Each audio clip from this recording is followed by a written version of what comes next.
Bienvenue à tous, je suis ravie de vous accueillir sur mon podcast. Je m'appelle Audrey Martinez, je suis créatrice de contenu et auteure de romans. Rêve d'auteur est un podcast qui est publié chaque semaine, dans lequel je livre mon expérience et mes réflexions, sans tabou et sans langue de bois. Mon but étant d'aider les auteurs à réaliser leur rêve d'écriture, aller au bout de leur projet et à vivre du métier d'écrivain. Vous pourrez retrouver de nombreux conseils d'écriture, d'auto-édition ou encore de promotion sur ma chaîne YouTube, sur le site rêvedauteur.fr ou encore sur mes réseaux sociaux et notamment Instagram. N'hésitez pas à vous abonner au podcast, à laisser un petit avis 5 étoiles pour me permettre de faire connaître mon contenu et d'aider un maximum d'auteurs. C'est parti pour l'épisode, bonne écoute! Bonjour à tous, on se retrouve pour un nouvel épisode et aujourd'hui on va parler habitudes et plus particulièrement d'habitudes professionnelles. Alors peut-être que auteur ce n'est pas votre métier principal, peut-être que vous avez un autre métier à côté, celui qui vous permet de manger, qui vous oblige à vous lever chaque jour. Mais dans tous les cas, même si ce n'est pas votre métier principal, à partir du moment où vous publiez vos romans et qu'ils sont lus par le plus grand nombre, au sens où ils sont disponibles pour des lecteurs, et qu'ils ne sont pas simplement destinés à votre entourage et à vos proches, dans ce cas-là, c'est que vous êtes un auteur professionnel et que donc c'est un métier, même si ce n'est pas votre activité principale. Comme vous êtes devenu auteur professionnel, forcément, vous devez avoir des habitudes professionnelles. Pourquoi ? Parce que si c'est plus qu'un hobby, si c'est plus qu'un passe-temps, et si c'est plus que pour votre entourage, eh bien, vous êtes obligé de proposer un produit de qualité professionnelle au lecteur. Oui, je dis produit parce que même si on est dans le domaine artistique, même si on a un lien particulier avec ses romans, un livre est un produit, il y a du marketing autour, il est vendu dans des magasins, dans des librairies, sur internet, donc c'est un produit au même titre que d'autres objets. Et donc il faut se professionnaliser, il faut avoir une attitude professionnelle et proposer des produits de qualité professionnelle. D'autre part, le fait d'avoir des habitudes professionnelles, ça permet de donner une image plus positive de l'auto-édition. Alors évidemment, si vous êtes publié en maison d'édition, c'est différent, mais je m'adresse plus particulièrement aux auteurs indépendants. L'auto-édition a toujours eu mauvaise presse. Il y a quelques années de cela, c'était un petit peu la voie de garage, c'était le fourre-tout pour tous ceux qui voulaient publier un peu tout et n'importe quoi, pour ceux qui n'avaient pas été retenus en maison d'édition. Voilà, c'était ce genre d'auto-édition qui existait. Et elle avait vraiment très mauvaise presse parce que il n'y avait pas énormément de livres de qualité professionnelle. Il y avait pas mal de produits bas de gamme, il faut l'avouer. Et au fil des années, ça s'est développé. Il y a eu de plus en plus de monde. L'auto-édition a de plus en plus de succès au fil des années. Il y a beaucoup d'auteurs indépendants aujourd'hui. Et au-delà de ça, les livres ont vraiment changé. C'est-à-dire que ce n'est plus du tout une voie de garage. Alors oui, il y a toujours des personnes qui le font second choix. Oui, il y a toujours des produits de très mauvaise qualité, il faut se l'avouer, mais il y a quand même aussi une grande partie des livres publiés en auto-édition qui le sont par des auteurs qui le font de manière professionnelle, donc avec des couvertures de qualité, avec des livres corrigés, avec une bonne mise en page, etc. C'est devenu vraiment un métier, c'est devenu vraiment un moyen d'édition au même titre que la publication via des maisons d'édition à compte d'éditeurs. Et donc le fait d'adopter des habitudes professionnelles et de proposer des produits de qualité professionnelle, ça permet de participer à cette image positive de l'auto-édition et de faire en sorte que les préjugés, les a priori, le regard des autres changent sur l'auto-édition. Troisième raison d'adopter des habitudes professionnelles, c'est pour durer sur le long terme. Je vous en ai déjà parlé dans un précédent épisode de podcast. Si on veut vraiment avoir une carrière d'auteur, qu'elle soit principale ou secondaire, si on veut vraiment en faire son métier, et si on veut publier plusieurs romans, il faut pouvoir durer sur le long terme, et pour durer sur le long terme, il faut avoir une attitude professionnelle et des habitudes professionnelles.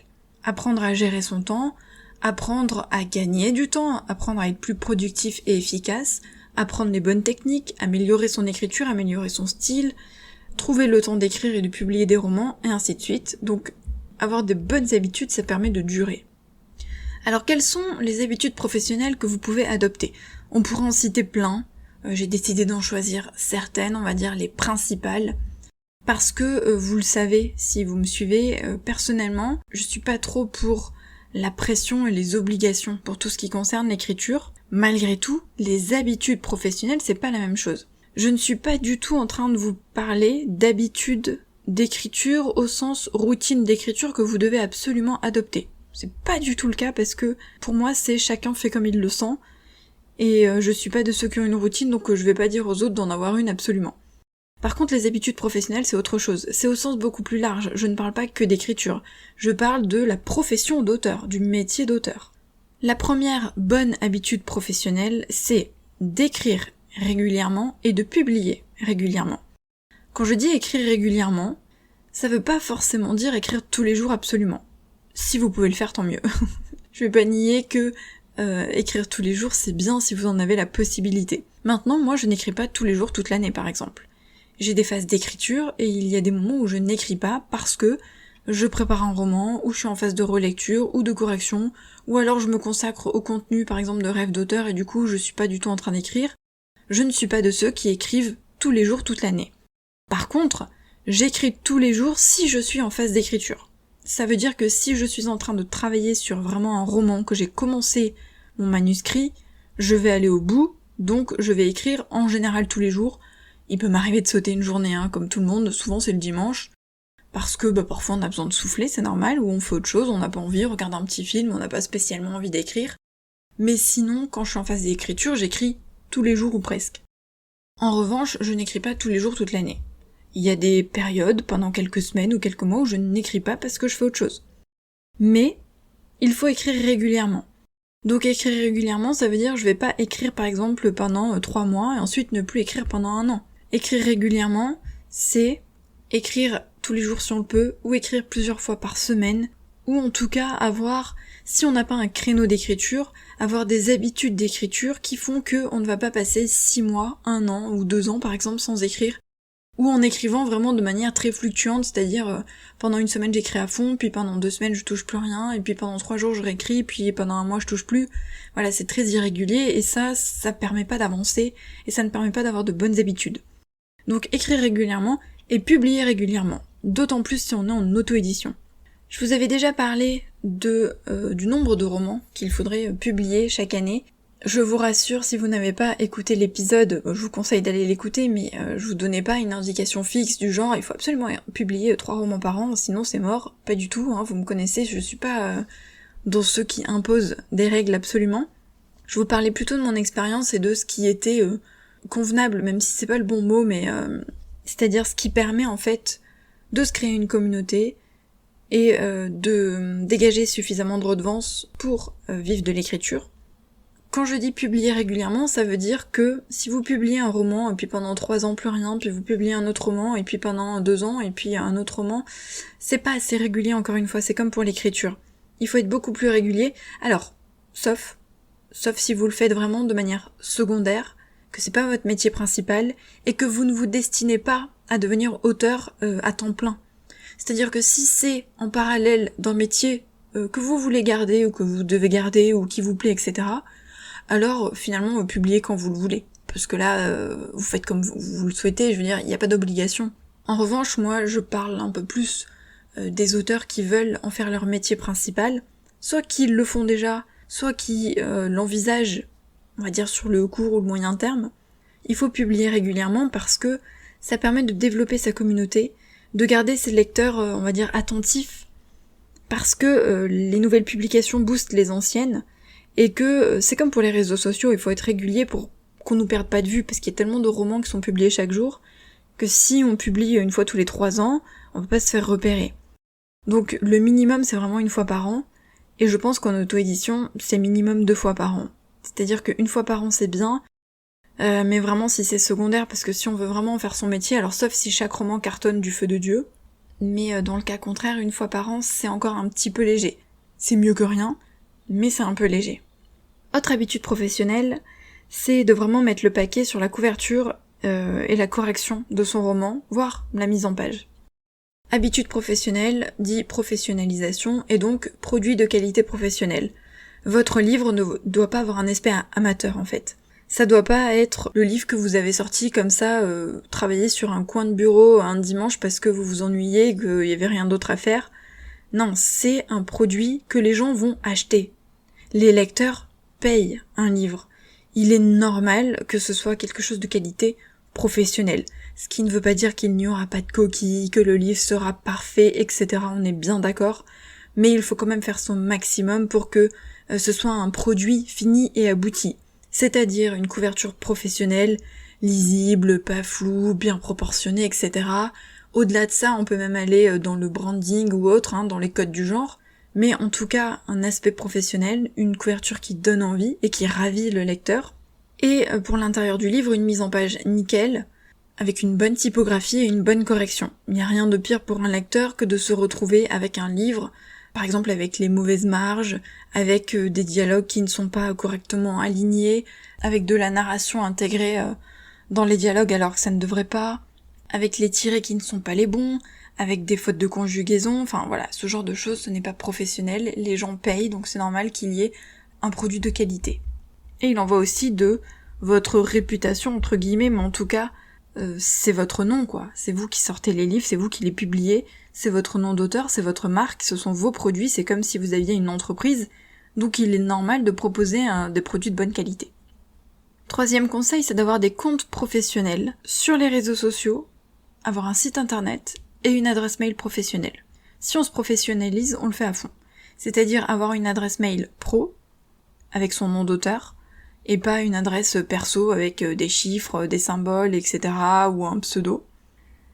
Des réseaux sociaux avec des comptes professionnels, alors je vous renvoie plutôt à mes vidéos sur YouTube pour tout ce qui concerne réseaux sociaux, parce que je parle beaucoup de promotion sur la chaîne YouTube, donc il y a plein de conseils, mais en gros c'est choisir les bons réseaux sociaux, les passer en compte professionnel par exemple sur Instagram, avoir une bonne photo de profil, avoir une bonne biographie, avoir des liens pour vous trouver, et avoir un feed professionnel, c'est-à-dire des publications avec de bonnes descriptions, un contenu intéressant qui parle de votre univers, de vos romans, et pas des comptes perso, c'est-à-dire qu'on partage pas son assiette de bouffe, son dimanche à la plage et autre chose plus personnelle.